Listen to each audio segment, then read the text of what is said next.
Is it on? Is it recording? I'm actually really nervous. Hi guys, welcome back. I am so excited to be back. It has been a little bit over 5 months that I have recorded a YouTube video. I have been recording, there is footage, but I just have not uploaded. And I've been off of social media for 5 months. I am actually really nervous right now because I haven't filmed. I'm also nervous because this is kind of like my room and this is very personal, and I haven't got personal in over 5 months. But I am ready to get personal again and let you guys into my life and show you guys and tell you guys everything that I have been up to. So like usual, I like to begin by talking about school and how my semester was. The semester is officially over and I could not be more excited. Last semester was a tough semester because I was going through a lot. So that is why I was off of social media. And then this semester was my last semester taking courses. So I am done with school, basically. I have completed all of the courses required for my degree, and all that's left is 2 major exams and an internship so I can get my teacher certification. And I am so excited for that. This semester was very unusual and very different than my other semesters, which is why I needed time off to sort of adapt because it was very different than all of my other semesters. First, I would like to sort of do a little recap of my semester. So this semester I took 4 classes. I only had 4 classes left, and one of them was like a 6-week or 9-week course. So it ended like in March. That was an interesting course. It was fully online and I passed it with an A. I was going through a lot, so this semester I really just needed to focus on my courses because school is my priority and this is my career, and I needed to really focus and finish the semester strong. This was my last semester, so I really needed to finish it strong. Like I just needed to finish it strong, and I needed to finish the semester with a 4.0. It was just something that I wanted to do, that I felt that I needed to accomplish, because I have been getting 4.0s for the past 2 years, and this semester was just not gonna be an exception, regardless of what I was going through. So I really needed to focus and I needed to get my priorities straight. Yesterday I finished all 4 of them and I got a 4.0 this season as well. And yeah, I also needed to be off of social media because I wasn't comfortable showing how uncomfortable I was.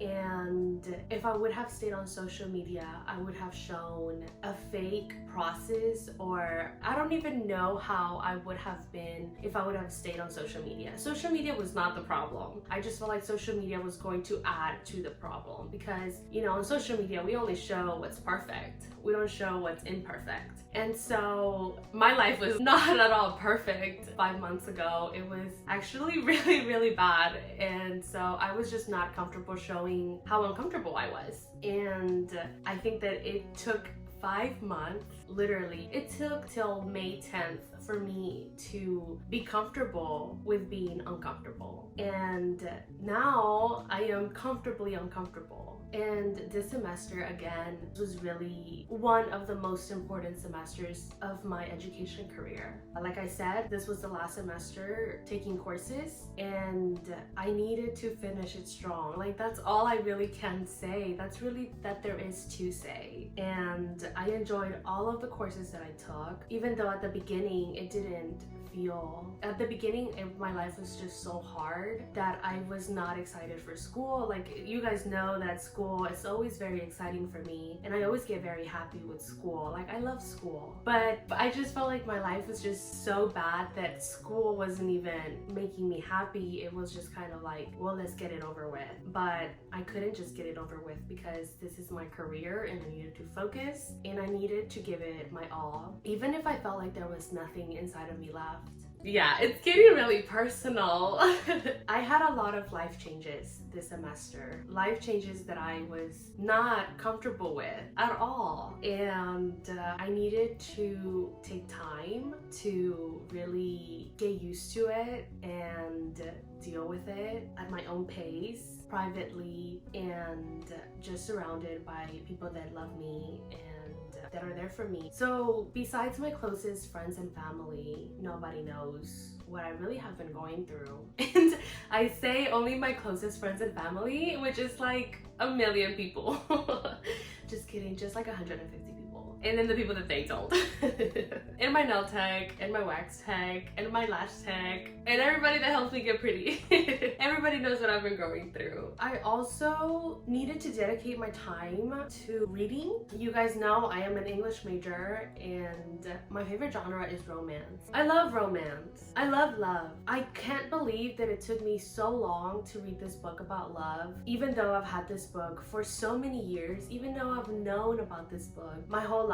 I never really picked it up and read it, but I think I picked it up at the right time. It is a book that is the most read book in the world. The book that I am talking about is the Bible. Look at it. I read the Bible in Spanish. I am bilingual. This book has 2,033 pages, and I finished reading it yesterday, and I finished my semester yesterday. It took me 5 months and 10 days to read this book. A book that is usually read in 365 days, I read it in 5 months and 10 days. I read every day. In the whole 5 months, I only didn't read the Bible for 2 days, and that was because my nephew had a play competition. And then the other time that I didn't read it was because he had his NHS ceremony. But other than that, I read the Bible every single day. I can't believe that I read it. I could not have planned this myself. The way I read it, the way everything worked out, it worked out perfectly. It's so interesting because in my other video, Not in the Mood, I talk about Marco Cavazos. Oh, it's Cavazos. I was wrong. I talked about how I bought this book by Marco Cavazos. I kept calling him Chavazos. It's Cavazos. This book is titled Some Notes on Love. Guys, I just want y'all to look at the difference between this book and this book. This is titled Some Notes on Love. This is not a book about love. This is a book about heartbreak. Trash.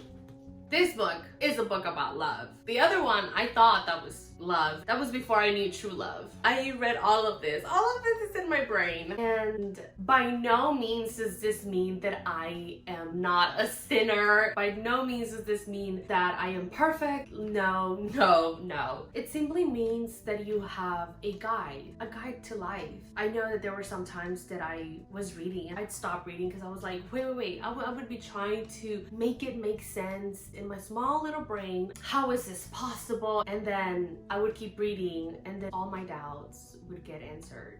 And then some wouldn't. And that's fine too. I don't have to know everything. I don't know everything. And when you create the world, you really don't owe anybody an explanation. For one of my finals for fiction, she was like, what characters did you feel like identified with? And I was like, lady, that's a little too personal. That is an invasion of privacy because I'm not gonna expose myself like that.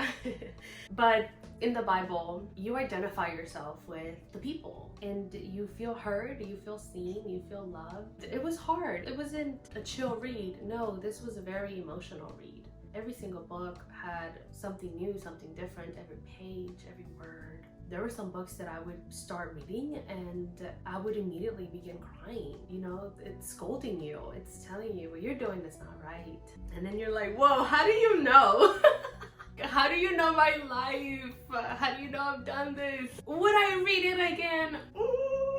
Yes. I'm actually gonna be reading it in English next. Another reason why I got encouraged to read the Bible was not only because I was going through it, but because last year I bought these 2 books. This is A Tale of Two Cities by Charles Dickens and The Adventures of Huckleberry Finn by Mark Twain. And seeing how thick these books are made me feel bad that I never read the Bible, because I was like, oh my gosh, look how thick that is. Like, I'm never gonna be done reading that. I was like, I can't read this without reading this. Also, there's so many reasons why I read the Bible, and there's so many reasons as to why you should too. But another reason as to why I read the Bible was because since I'm an English major, I read a lot, right? And there's a lot of biblical imagery in the stuff that I read. And so at times I'd be like, well, I know that's from the Bible, but I had not read the story in the Bible to really know what went on. But I'd be reading like an adaptation or like an inspiration of that biblical story. So I was like, well, I need to go back to the source to know what these books are talking about. For example, Paradise Lost, that book is over the first 3 chapters of Genesis, which is about, you know, the Garden of Eden and Adam and Eve. And I read that last semester. Again, everything that I read mentions God in one way or another. Their eyes were watching God. Gimple the Fool. Need I continue?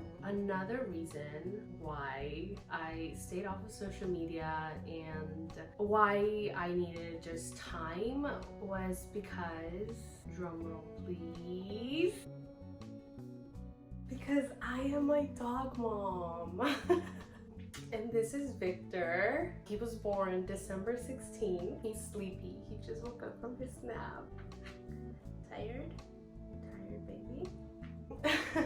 I needed time to adapt to him and time to figure out a routine that would work for both of us. I needed to come up with a routine that would work for him, a routine that would work for me, and I feel like we figured it out. He has been my companion for the past 5 months. Every night before bed, I would read the Bible and I'd be reading and then he'd just fall asleep. One of the questions for my final was, how would you rate, you know, this experience? And I was like, I don't want to rate this experience low because it helped me grow. We were talking about field observations, but I was also reflecting on everything that I have been through in the past 5 months. It has not been easy. It has been a challenge. I've cried so much. I've laughed so much. Victor has definitely helped me a lot. We fight, we laugh, we play. I never thought that I'd be a dog mom. But Victor was just a blessing. I actually got his name off of Frankenstein. That was the last book that I read in December. The doctor that created the monster, his name is Victor Frankenstein. So that's where I got Victor from. And there's so many reasons his name applies to so many things. You're not a monster, baby. Where's your mommy? Where's your mommy, baby? He sees my dad walking outside. He's been so good. I'm really happy. I'm not where I need to be yet, but I'm definitely not where I was. All to say that I'm back, baby.